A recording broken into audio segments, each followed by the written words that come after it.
Welcome to Brews and Boxing. I'm your host, Raider Live, back in the driver's seat.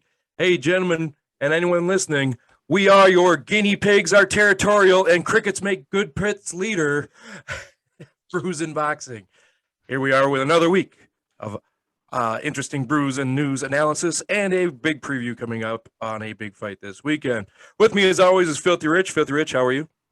I'm good, man. In case you missed it, Brian Danielson and Kenny Omega stole the show Wednesday night on Dynamite, 2-night pay-per-view extravaganza. And, I am receiving breaking news that Rob Pelinka, general managers of your Los Angeles Lakers, is expecting all players to be vaccinated by October 19th versus the Warriors. You guys, I'm not waiting for you. I'm drinking to that. I'll talk to you later. Woo! All right. And I don't know how you're going to follow that, but with us, as always, is also the judge, Jimmy James. Judge. I had something and now I lost it.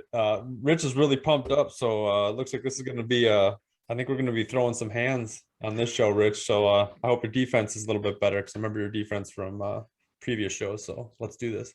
Well, as we found out in the pre-show, Rich may be going Carrot Top style and bringing props to the show eventually here. But until we get to that, gentlemen, as always, it's good to be back in the driver's seat over here. So I'd like to cheers to being back, and cheers to you guys on a good show last week. Let's go.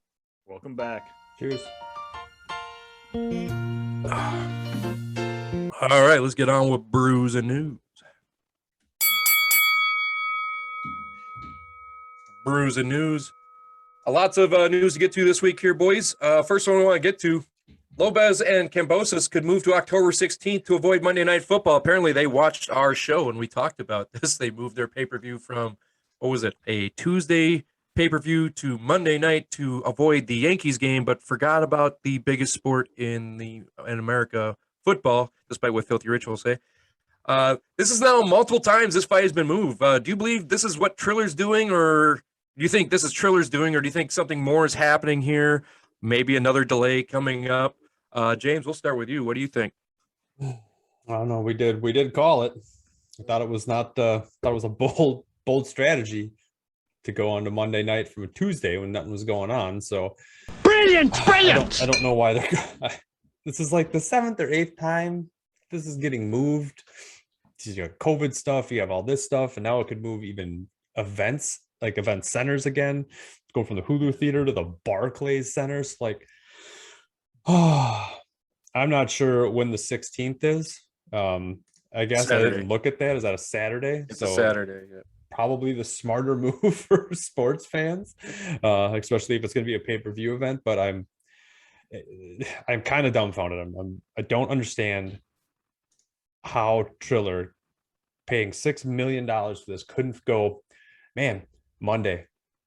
It's going to be Monday Night Football. Like, sports are back on pretty heavy on the entire month of October. So I don't know. The biggest part is Triller's Ryan Kavanaugh says, I don't know, man. Triller's Ryan Kavanaugh says he just realized Monday Night Football ish. He just realized it. Maybe he was watching our show. I mean, how do you just realize about Monday Night Football, James? I don't understand that. I couldn't tell you, man. That's super weird, but I don't know. That's about all I got. Maybe they're trying to get off this bad publicity they had from that Holyfield disaster. I don't know. Get something else in the news. Say, hey, how ridiculous that we forgot about Monday Night Football. Rich, what do you think? I mean, let's get this out the way. It's the right move. It is the right move. If it's not going to be a Friday night, it's a Saturday night. These are when the fights happen.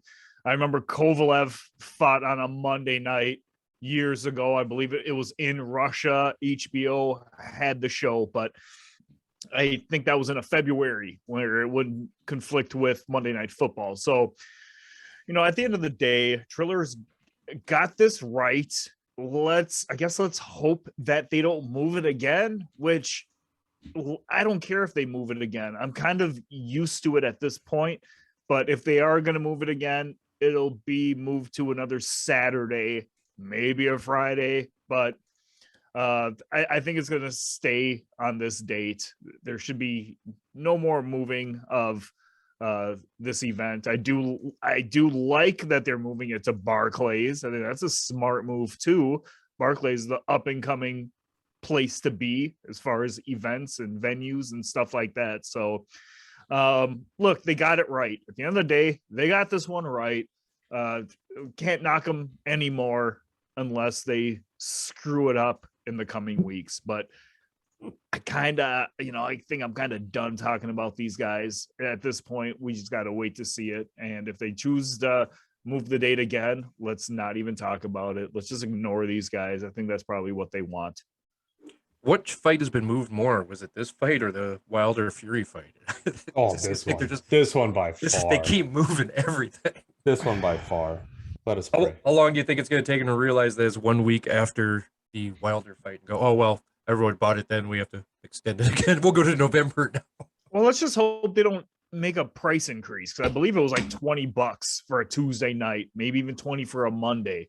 Let's hope it's not a $50 pay-per-view now that it's on a Saturday. If they will. If they're trying to push subscriptions on people, you get a year's worth for $60, whatever. But let's keep the dollar amount the same. It's ridiculous, and they need to do something after that Holyfield disaster. I'll tell you that they took a lot of bad press in that one. All right, let's move on here. Canelo Alvarez and Caleb Plant had their press conference, and it was WWF style. Canelo continues to show his impressive English, and learning all English is literal, apparently, because when you're called an MFer, it's actually literal that he's playing with his mother, I guess, is what he took it as. And they throw hands, and Caleb Plant landed a slap. Canelo got a shove and a cut under Caleb's eye with a retaliation. What do you guys make of this? I believe it's the first time Canelo has been physical at a press conference. I don't remember him being physical at a Triple G one or anything like that. And I think this is the first time. Filthy Rich, do you remember any other time? And what do you make of it? I mean, I don't remember. I do. Well, how do I put this? There was no one there to stop this. Usually on these face-offs, there's someone there to protect the fighters from themselves and each other. And there was no one there in between them. That was a big mistake on the PBC side. There should have been 2 or 3 people just standing there, making sure a shove doesn't jeopardize this fight. This fight was almost in the tank. And then it wasn't Better Biev, but there was a light heavyweight. Bivol was going to fight him. That fell through. Now they got Plant, and now Plant has a cut under his eye. And the fight still could be jeopardized. This is not a smart move on Canelo's part. Taking something a third grader would say and get angry about it. Your mama kind of thing, and getting so angry about it. Again, it's like you said, he took the word MFer literal, and my mother is not that. Come on, man. Like, we get it. It's talk, but I don't think we've seen anyone trash talk Canelo. There's also the Plant calling him a roid cheat and all that stuff. And it's not Canelo's defense, but look, Plant, you signed the contract knowing he was, he has red flags. So I don't know if you should be bringing that up anymore. It's one thing to sign the fight and then Canelo tests positive for something, but Canelo tests positive in the past. Maybe it's because we're talking about Valdez here and how the whole camp might be tainted, but I don't know. It was pretty exciting, and it's making its rounds around news centers everywhere, I guess. Well, that's why I want to throw it to James here. James, do you think this was possibly staged a little bit to get a little more hype into this fight? Because Canelo, his last few fights have been against people the boxing fans know, but we need a really big fight outside of Triple G that the public knows. Caleb Plant is a bigger name, but is this just kind of to build the hype for this fight coming up here, especially with some big heavyweight fights coming up later this year? No, I don't believe so. I think Canelo's being a hypocrite. He knows like 5 English words, and MFer is like one of those 5, and he said it about 15,000 times to Demetrius Andrade when Andrade was cool, pretty cool, calm and collect, even though he did crash a press conference. So I don't know if he just doesn't understand what that word means. Maybe he's just using it wrong. But if that's all that Plant said to him, and that's what initiated that really violent shove, then I mean, I think poor show, Canelo. That's not who you are. I've been watching him for a very long time, and he is not fazed or rattled by people's comments. And for whatever reason, definitely was phased and rattled by whatever Plant was saying or whatever Plant was doing. So maybe that's a little tell that Canelo's not as confident going into this as normal.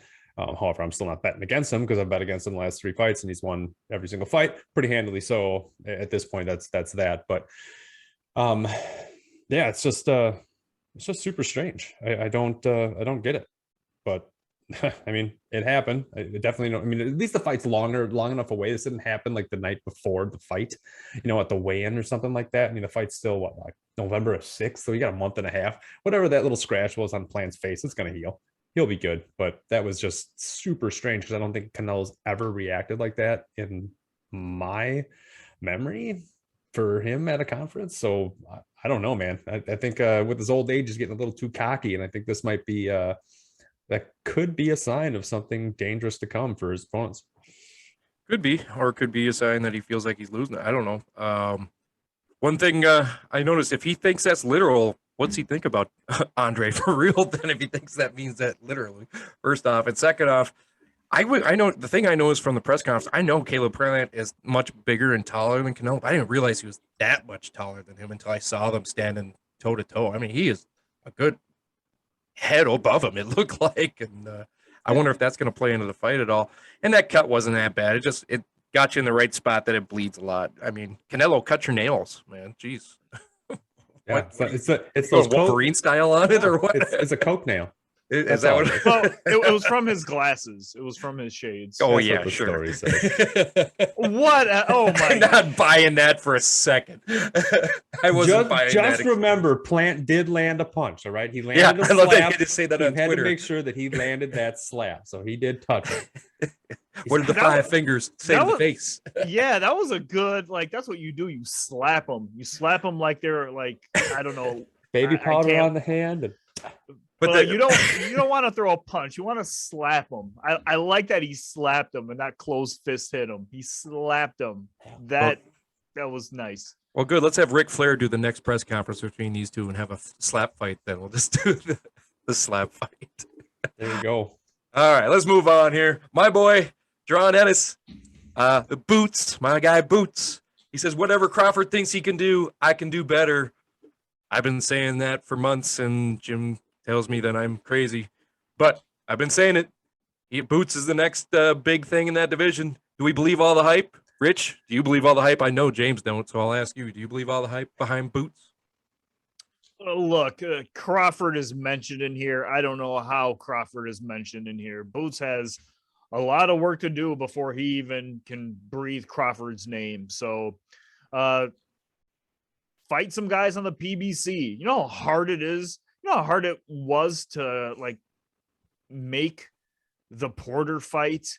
Forget about Errol Spence. They had to settle with Porter. You think Crawford's going to be fighting another PBC guy after the Porter fight's finished? I mean, there's a chance he does. It ain't going to be Ennis. It'll be someone. It might be Thurman. It'll be someone else. It ain't going to be Ennis. I don't know how Ennis and Porter got thrown in together on this one. I need to see more from Ennis. I think he's a very solid fighter. He looks too big to be fighting at 147. He's going to be moving up to 154 before a Crawford fight. That's kind of my take on this one. Well, I think that he gets thrown in with Crawford because he's very similar to Crawford. He's been called like the next Crawford. He fights with both hands. He switches stances a lot. He's very good defensive fighter and very strong fighter with a lot of knockouts. I think people have compared him to Crawford for a long time, and Crawford's about to turn 34 years old too, and Ennis is very young. What is Ennis, like 23 or 24 or something like that? I don't even remember how old. I know he's young, but like 24. Is he? So I mean, and you said he's got to do a lot more to prove that he's as good as Crawford. Does he, though? Because Crawford, I'm sorry to bring this up and sound like Broken Ram, but Crawford really hasn't fought anybody either. Let's just point that out. He hasn't. He's been around longer. Just saying. James, you're shaking your head. Go ahead. Go ahead and shoot me down. No, I'm not even going to start that conversation. We got time for that for this show. All right. Either way, the reason why we're talking about this is because Ennis is saying that he is better than Crawford. And I'll tell you right now, Ennis, whatever, man, Jaron. He's not the guy from Dukes of Hazzard. Doesn't matter, man. Yeah, get on the CB radio. It doesn't matter. Call in. Guess what? You're not better. It doesn't matter. All right. Look, he has a similar style. He does the same sort of things that Crawford does in the ring. That's why it's getting up there. I think he is a Crawford clone. I've said that before. However, for him to say that he's better than Crawford, I don't know about that. That is interesting statement. I mean, he did fight what Libanier in his last fight, but that's about it. Let's get some bigger stuff in your belt. Get some more. You're 24, man. Move on up that chain. Let's see what it is, but I can see where the comparison's being made 100%. Well, that statement came from they asked him how he would beat Crawford, and he says, whatever he thinks he can do, I can do better. Crawford was a great fighter, but it's different over here. I'm faster, strong, younger, smarter, and defense way better. He's a great fighter, but with you got to outthink him, outpoint him, and outsmart him, walk to him a little bit, touch him, keep touching him, touch that body, and that's how you get to him. So that's how he said he'd beat him. Look, Crawford. At least he didn't say he'd knock him out. Crawford's cleaned out 4 divisions, whether he's beaten anyone or not. He's cleaned out 4 divisions. He is ducked. He's ducked like Triple G. He's like the modern day Triple G, and he's 34 years old. Until Ennis cleans out a division, let's not get carried away here. Crawford went from 130, and he's at 147, and no one wants to fight him. I don't know why no one wants to fight him. It could be Bob Airman getting in the way. We don't know, but he's dangerous. Crawford's cleaned out 4 divisions. I might give him a hard time, but dude is that good. There's a reason why almost every boxing website has him as at least a top 3 pound for pound guy. I don't think he's even, maybe he might be number 4 on Ring Magazine, but he's number 3 everywhere you look. I don't even, not on this list. Can someone just mute me? Because I don't even want to talk about Crawford. I won't drink to me. That's fine. Let's move on. All right, let's move on. And it's not Ennis. He's not the guy from Dukes of Hazzard. Isn't that the deputy from Dukes of Hazzard? Ennis. I don't know, man. I'm young. Ennis Boots. This ain't Boots. All right, let's move on. Ryan Garcia versus Joseph Diaz, Jojo Diaz Jr. ordered by the WBC for an interim lightweight title. Will King Rye come back to the ring? Is this a good opponent for a comeback fighter? Should he take someone a little easier than Jojo Diaz? Is there anyone easier than Jojo Diaz? Do you think? What do you think, Rich? Is this a good thing for King Rye to come back to? Do you need a little easier fight? What do you think? Look, we have gone over Eddie Reynoso's fighters, and I want Garcia to test. I just want him to VADA test and have it come back clean. Because if he doesn't come back clean, Caleb Plant might be onto something, and the Twitterverse might be onto something. I'd like to see these guys fight. I do want to mention, I don't want to mention, but I'm going to mention Jojo Diaz said something on Twitter about, I hope when this fight happens that they won't consider it a boxer versus a TikToker. so there's that. I had to mention that, but I don't even know what the question was. Throw it to James. So this fight's gonna be on Triller, is what you're saying? God, absolutely not. James, what do you think? Is this a good fight for him to take, or should he take an easier fight to come? Will he even come back? That's another thing. Yeah, that's the big question. Is he going to come back? I don't know. He said he took a mental hiatus, right? Like he needed to get his mental health in check. And then I see him on all over the boxing things, taking interviews, joking around, the whole 9 yards. I mean, probably sure he was trying to hit on Kate Abdo like everybody else does. I would too. Who would? That's family, man. Don't talk about my family like that. Hey, man, you better put Ryan in check then. Jump in the ring, Rich. Whoa, filthy. But personally, him against Jojo Diaz, I think this is an easy fight for Ryan Garcia. I used to be super high up on Jojo Diaz. Something just ain't right in the past like 2 years for him. He doesn't look like the same fighter I was once kind of hyped up about. And that's just unfortunate. So it's a name. It's definitely a name to get Ryan Garcia back into the game. Probably a good, I don't want to call it a tune-up fight, but I mean, to me, that's kind of what I feel like this is with him. Because the fight that people are going to want to see is probably like Devin Haney or something like that. Like those two keep going back and forth, and that's probably the better fight. But Garcia's been out of the ring for a while. He did get knocked down for the first time in his career in his last fight against Luke Campbell, even though he did come back well, but he hasn't done anything since. So yeah, let's do it. Let's see it. But it doesn't really spark me, doesn't sparkle joy. So well, let's see a fight. I mean, everyone keeps talking, and we talk about it on this show all the time. Well, this guy's might gonna fight this guy. This might. And then we just keep getting delayed. We ever gonna see fights anymore? It seems like. Well, this one, I believe Jojo Diaz is still with the PBC and with Showtime. I don't know if this fight actually happens, but touching on Luke Campbell quickly, this is probably a step above, like a step up from Luke Campbell, but still a step down from the Haneys and the whoever else in the division, Tank Davis, people like that. So I don't know if chronologically is the right word, but like I guess just regular logically, this is the right move for Garcia. Go after a guy a bit better than Luke Campbell, and Jojo Diaz is that guy. So I'd like to see them sign on the dotted line. Well, we'll see. All right. Last bit of news here. Little melancholy. Oh, wow, I can talk. Melancholy farewell. Manny Pacquiao announces retirement at allegedly 42 years of age. Says he's going to focus on running for president of the Philippines. And Filthy Rich, you say that's not going to happen, but I don't see how he's going to lose. He's like second coming of Jesus over there. But it's sad to see, but actually, I'm actually happy to see it. I felt like in that last fight, he's destined to get hurt if he keeps fighting. I know you guys disagreed on that, but I don't know. I didn't see the Manny I knew in that fight, and I just don't want him to see him get permanent damage the older he's fighting, the longer he's fighting. Filthy Rich, your thoughts on Manny Pacquiao announcing his retirement at 42, allegedly? Look, I'm going to pop this open for Manny right now. I will say Manny can do it all, man.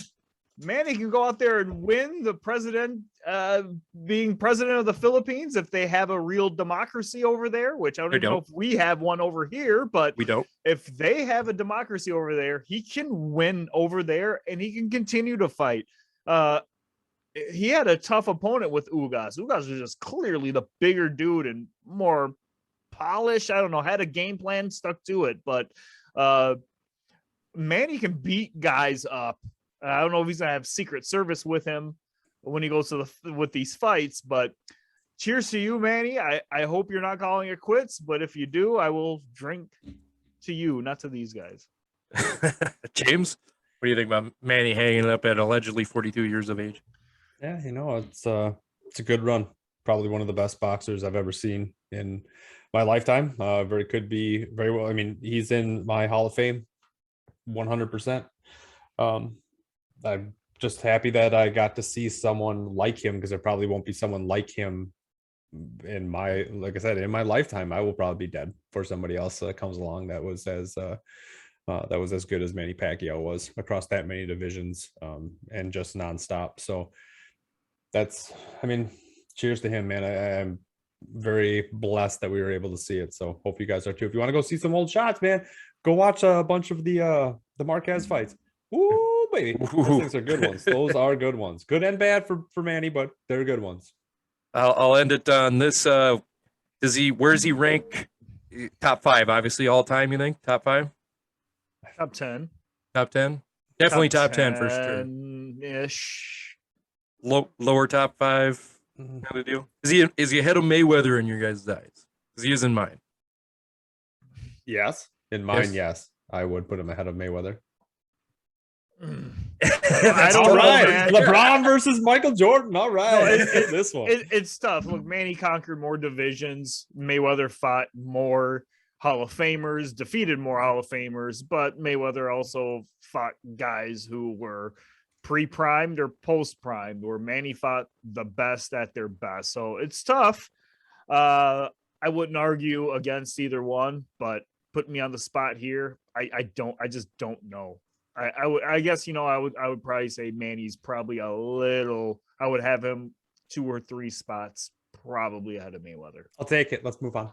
Yeah, I was gonna say I wouldn't put Mayweather in the top 10, but that's just me. Okay, all right. Hey, well, cheers to you, Manny Pacquiao. Manny Pacquiao, good career. Be healthy. Be safe. Thanks, champ.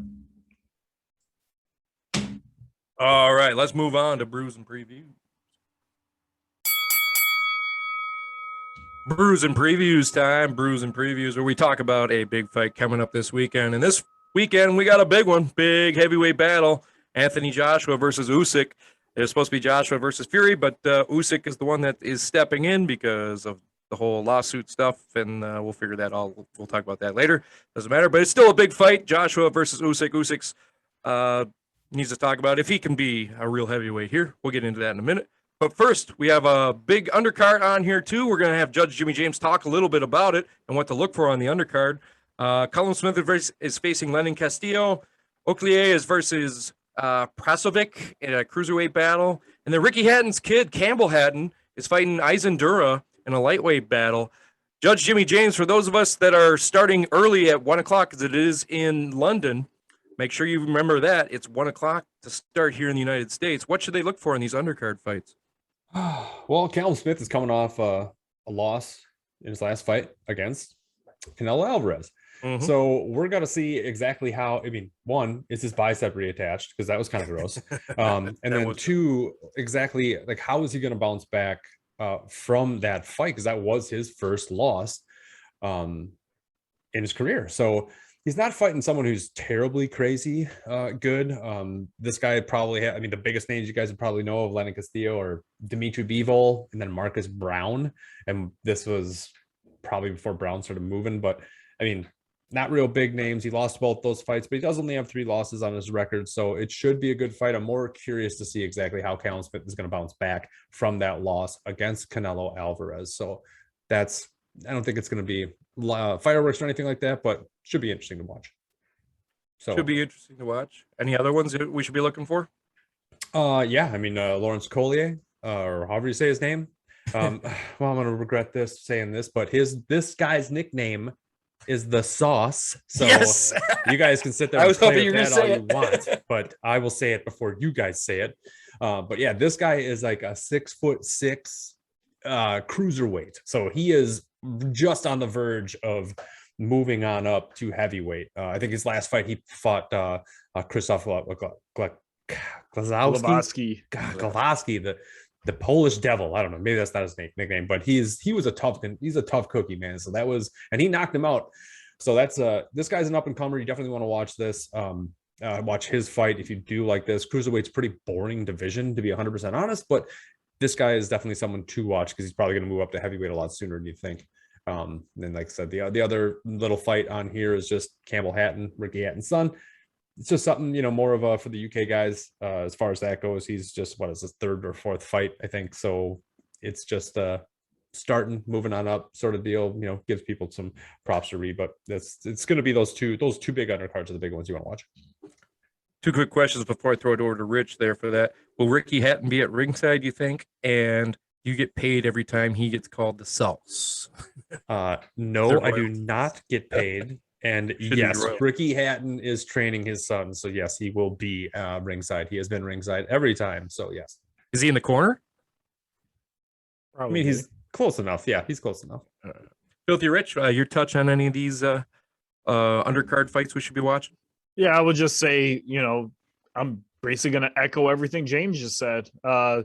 Be nice to see Callum Smith back in the ring, see what he's got. He can get an early knockout or whatnot. This is a guy who still has a future. If it wasn't for that bad bicep, who knows? Maybe that Canelo fight lasts longer. Maybe he has a chance against Canelo. Maybe he wants a rematch with Canelo. Who even knows? With Lawrence Okoli, this guy is like number 1 at cruiserweight with some dispute with Ilanga Mukabu, and there's another guy who has one of these belts. It's not Andrew Tabiti, but it's a scattered division. It's kind of hard to know who is who.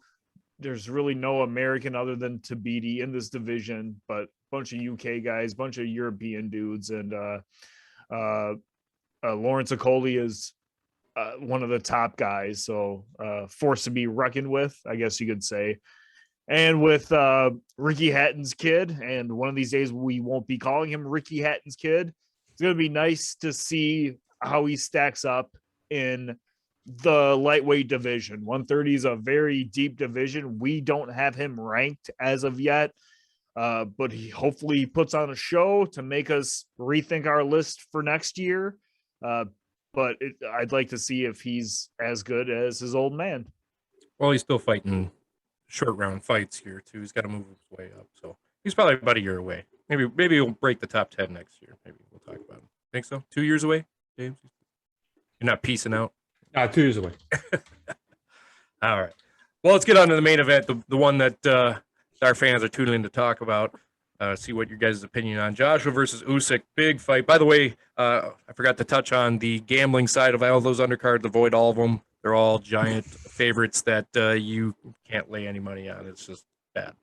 So that's my side of it. Joshua versus Usyk, though. Big fight. Usyk still questions of whether or not he's a viable heavyweight. He's still a little small for being a heavyweight. Joshua is a monster. Joshua should be fighting Fury, but because of lawsuits, he is not. He's fighting Usyk and has to get through Usyk to get to Fury, it sounds like, if Fury wins this next fight, which he will. Let's start with keys to victory for Anthony Joshua. Rich, you're a big Joshua guy. Why don't you explain what the keys to victory are for Joshua? I would say if the way Joshua wins is he's probably going to have to, I don't know if he has to knock him out, but Joshua needs to stay on his game. Kind of like how Ugas stayed on his game the entire time versus Pacquiao. Do what you do that has gotten you here. Just maintain your game plan. That is kind of it. You're the bigger dude, so use your power and don't be afraid to get hit. And it's not even about being afraid, but you're going to win the power battle. So do that. And I guess the third thing, or maybe second thing, whatever it may be, don't be afraid to go into the late rounds. Usyk seems to he looks like he ran out of gas in the 12th round against whoever his last opponent was, the old guy. Looks like he was gassed going into 10, 11, and 12. Joshua, I think, has the stamina to go 12 rounds. So don't force the knockout, but make sure you win round by round and be sure you're ready to last 12 rounds. That's how Joshua is going to pull this one off, if he pulls it off. If he pulls it off. All right. Well, we'll get to the prediction segment after this. James, I want to know how Usyk wins this fight. What's his keys to victory against the bigger Joshua? Well, what Usyk needs to do in this fight is there's a couple of big things, right? One, he's got to test Joshua's chin because he knows that is suspect, right? We all know that is suspect. Joshua can be hurt with a shot to the face.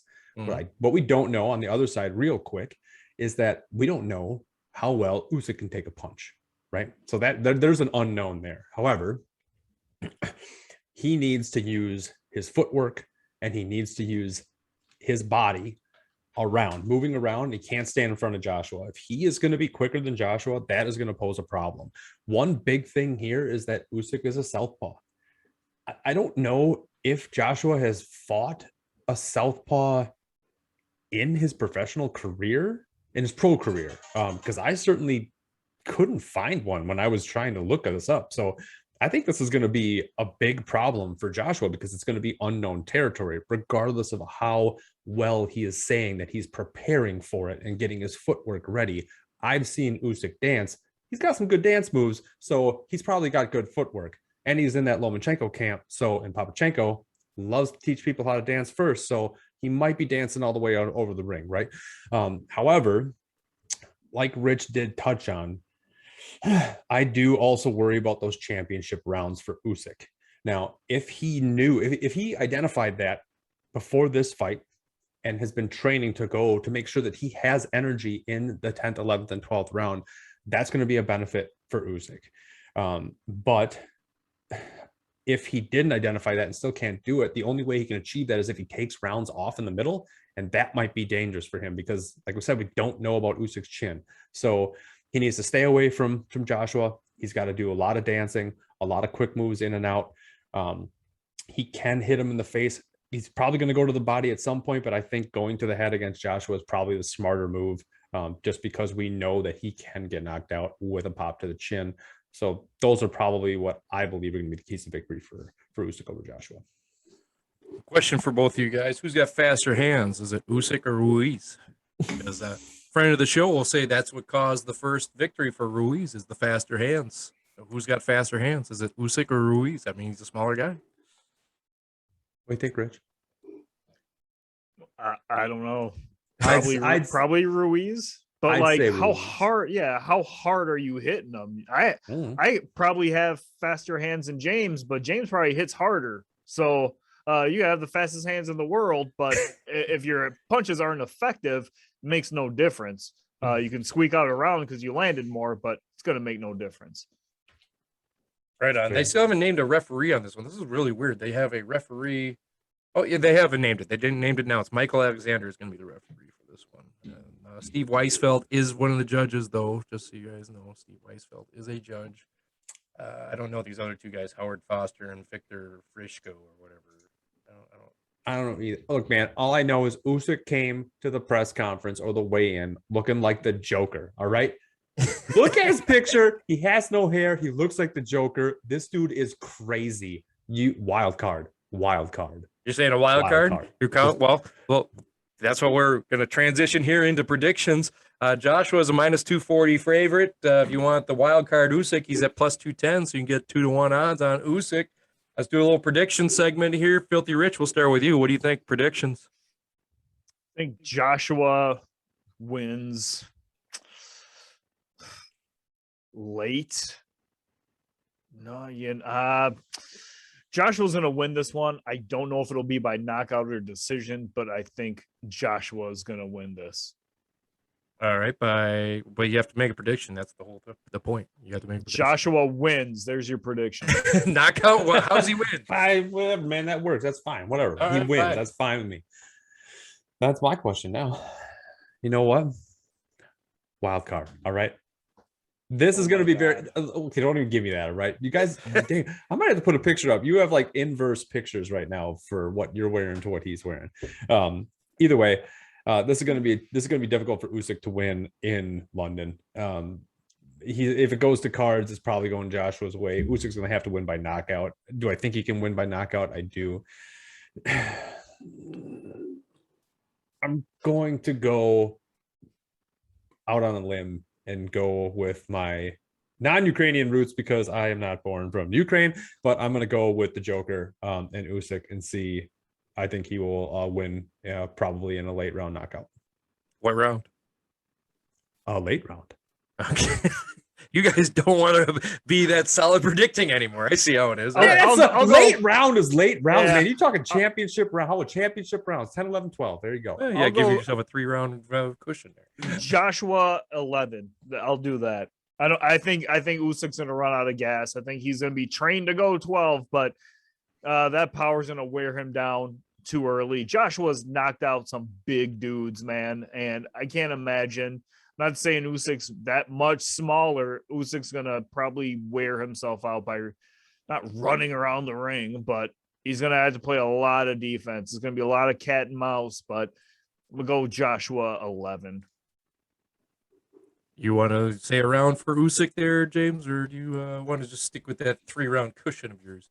He likes to catch mice and cats and animals. He is crazy. No, I don't. I'm not changing my prediction. All right. Well, for you bettors out here, I think you need to take Joshua. I think if you take Joshua by just the minus 240, you can't take him by either one of the knockouts or decisions. I think Joshua wins by, I'm agreeing with Rich, by an 11-round knockout. I just don't see Joshua losing to anyone except possibly Fury. Joshua's only loss was to Ruiz, and he didn't have any time to prepare for Ruiz. He looked past Ruiz. He's had plenty of time to prepare for Usyk. I mean, more time than anything. Joshua prepares very well. I don't think Usyk has the power and the stamina to take that many punches for that long. I'm going to agree with Rich, but I'm going to go actually one round earlier. I'm going to say Joshua by a 10th round knockout. 10th round knockout stoppage. Maybe doesn't answer the bell, but I'll say a 10th round knockout is what I'm going to say. That's what I'm going to go with. So James Bruce says Usyk by a championship round knockout. Rich says 11th round knockout for Joshua. I say 10th round knockout for Joshua. This Saturday, remember, it is early. It is in the UK. So in the United States here in the Central time zone, it's 1 o'clock. So on the East Coast, it'd be 2. On the West Coast, it'd be 11 to start. And the main event will probably be about, 4? About 5 o'clock. 4 or 5 in there. The ring CDT. walk. Yeah. So make sure you tune into that. Make sure you buy that. It's a good heavyweight fight, about the best heavyweight fight you're going to get for a while, because you never know if Fury's going to be just postponed again. You never know. So. All right, that's our brews and previews for this week. Make sure you buy it. Make sure you talk about it. Leave your comments below of where we're right, and tell James where he's wrong, and we'll move on to the end of the show. Another good show there, fellas. Filthy Rich, why don't you bring us on home? Ken Burns just wrapped up a documentary on Muhammad Ali. If there's so many Muhammad Ali documentaries out there, you've probably seen every single one of them, but this is the last one. This is the one that you watch and you're done. You don't need to watch anything else. It's 4 parts, 2 hours each part. Be sure to check it out. It's all done. Want to give a quick shout out to my co-host this evening. You know who you are. He's buzzing around here somewhere. Last I saw him was at the vice presidential debates. I mean, that's a celebrity. We got another celebrity on here. It's awesome. All right, Judge, if they're listening to us, where can they watch us and see our beautiful faces and Steve Willis behind me and his awesome fandom? Or if they're watching us, where can they listen to us on the road? If they are watching us and want to listen to us, you can go to any major podcast site, type in Brews and Boxing. And if you are listening to us and want to watch our videos, you can go to YouTube.com/Brews and Boxing. And like Raider said, see Steve Willis's crazy face behind him, because it is awesome and he is awesome. Or the celebrity buzzing around Filthy Rich's head. Wink. All right, for Filthy Rich and Judge Jimmy James, I'm Raider Live. Great to be back in the host chair again this week. Hopefully you guys have some fun this weekend watching Joshua and Usyk. Make sure you leave comments down below. Subscribe. Tell all your friends. Brews and Boxing. We're the best. For Filthy Rich, Judge Jimmy James, and Raider Live, we will see you guys next week.